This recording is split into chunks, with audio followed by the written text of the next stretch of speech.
পিতা পুত্র পবিত্র আত্মার নামে আমেন।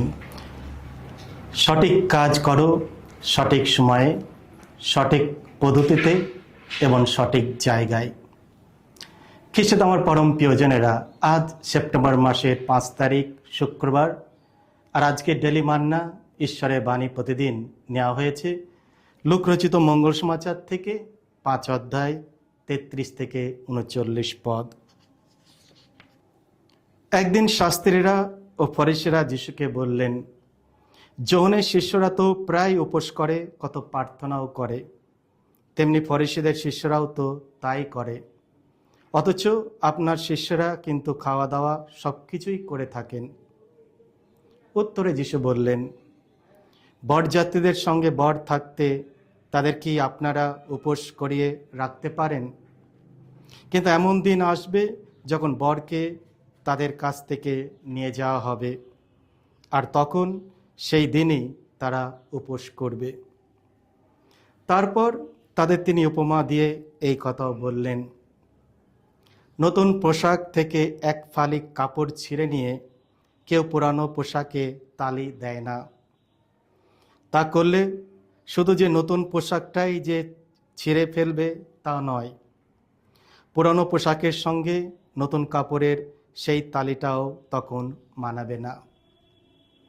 তেমনি টাটকা সুরাও কেউ পুরানো চামড়ার ভিস্তিতে রাখে না, রাখলে সেই টাটকা সোরা ভিস্তির গায়ে ফাট ধরাবে, ফলে সোরাও পড়ে যাবে আর ভিস্তিও নষ্ট হবে।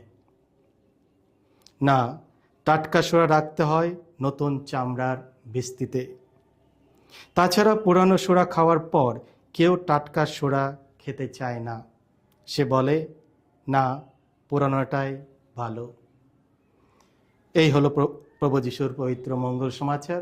প্রভু যিশু তোমার মহিমা প্রচারিত হোক। ফরিসী ও শাস্ত্রীরা আজ যিশুকে প্রশ্ন করলেন, যোহনের শিষ্যরা তো উপোস করে, কত প্রার্থনাও করে, তেমনি ফরিসীদের শিষ্যরাও তো তাই করে, অথচ আপনার শিষ্যরা কিন্তু খাওয়া দাওয়া সব কিছুই করে থাকেন। আমরা এখান থেকে দুটি ত্রুটি বা দোষ খুঁজে পাই। প্রথমত, তারা অন্যদের ভুল ধরিয়ে দিল। তাদের মনোযোগ ছিল কে কি করছে আর কে কি করছে না। নিজেদের যা করছিল তাদের সন্তুষ্ট না থেকে অন্যেরা কি করছে তা নিয়ে তারা ক্ষোভ প্রকাশ করল। দ্বিতীয়ত, তারা নিজেদের অন্যদের সাথে তুলনা করল। তারা মনে করল যে তারা ধার্মিক, অথচ যিশুর শিষ্যরা আইন ভঙ্গকারী। অনেক সময় আমরাও ফরিসী ও শাস্ত্রীদের মতো এই ধরনের অস্বাস্থ্যকর মনোভাব শিকার হই। ঈশ্বরের বাণী আমাদের সতর্ক করে দেন যে আমরা এই সব থেকে যেন দূরে থাকি। আজকে যে অভিযোগটা আমরা শুনলাম, দুটো দলের মধ্যে, যোহনের শিষ্যরা যারা প্রার্থনা উপবাস করে এবং যিশুর শিষ্যরা যারা খাওয়া দাওয়া নিয়ে ব্যস্ত থাকে, এদের মধ্যে কে সঠিক? যোহনের শিষ্যরা যারা উপোস করে, না যিশুর শিষ্যরা যারা উপোস করে না? আসলে দুজনেই সঠিক।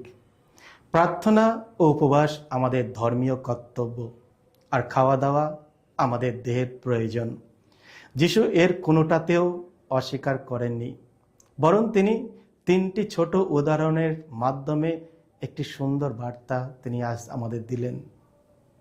প্রথমত, তুমি কি বিয়ের অতিথিদের উপবাস করাতে পারো যখন বর তাদের সাথে আছে? অর্থাৎ বিয়ে হলো উপবাস করার সঠিক সময় নয়। দ্বিতীয়ত, কেউ নতুন কাপড় থেকে টুকরো কেটে পুরানো কাপড়ে লাগায় না, অর্থাৎ নতুন কাপড় কেটে পুরানোটা মেরামত করা হলো সঠিক পদ্ধতি নয়।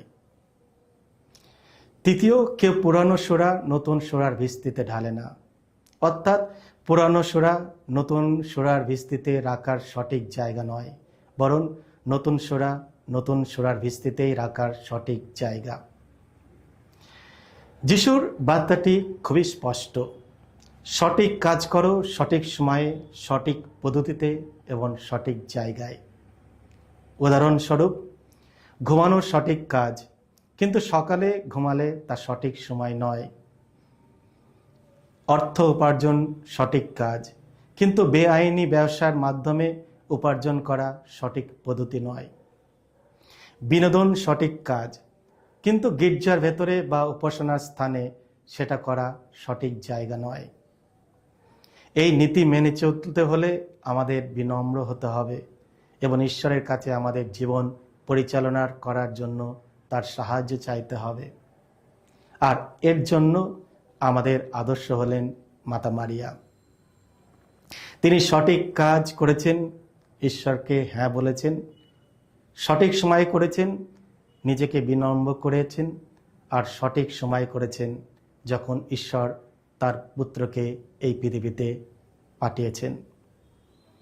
আমাদেরও ধন্য মা মারিয়ার মতো সঠিক কাজ সঠিক সময়ে, সঠিক জায়গায় এবং সঠিক পদ্ধতিতে করতে হবে।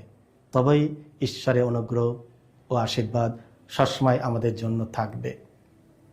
এসো আজকে আমরা নিজেদের দিকে তাকাই। আমরা কি ফরিসি ও শাস্ত্রীদের মতো নিজেদের কথা না ভেবে সবসময় অন্যজনদের জন্য আমরা ভাবি? আমরা কি শাস্ত্রীদের ফরিসিদের মতো সবসময় অন্যজনের দোষ দেখার চেষ্টা করি? এসো আমরা নিজেদের দিকে তাকাই। আমরা সঠিকভাবে সঠিক সময় সঠিক কাজ করার চেষ্টা করি এবং সেইভাবে ঈশ্বরের অনুগ্রহ আশীর্বাদ পাওয়ার চেষ্টা করি। ঈশ্বর সবসময় আমাদের পাশে রয়েছেন। মা মারিয়া যার নবেনা আমরা করছি, ভয়ঙ্করী মা মারিয়া, তিনি আমাদের পাশে থাকবেন, সাহায্য করবেন, যাতে আমরা তার আশীর্বাদে সব কিছু সব সময় সঠিক পদ্ধতিতে করতে পারি এবং সঠিক সময় করতে পারি। সকলকে জয় যিশু। ঈশ্বর আপনাদের সকলকেই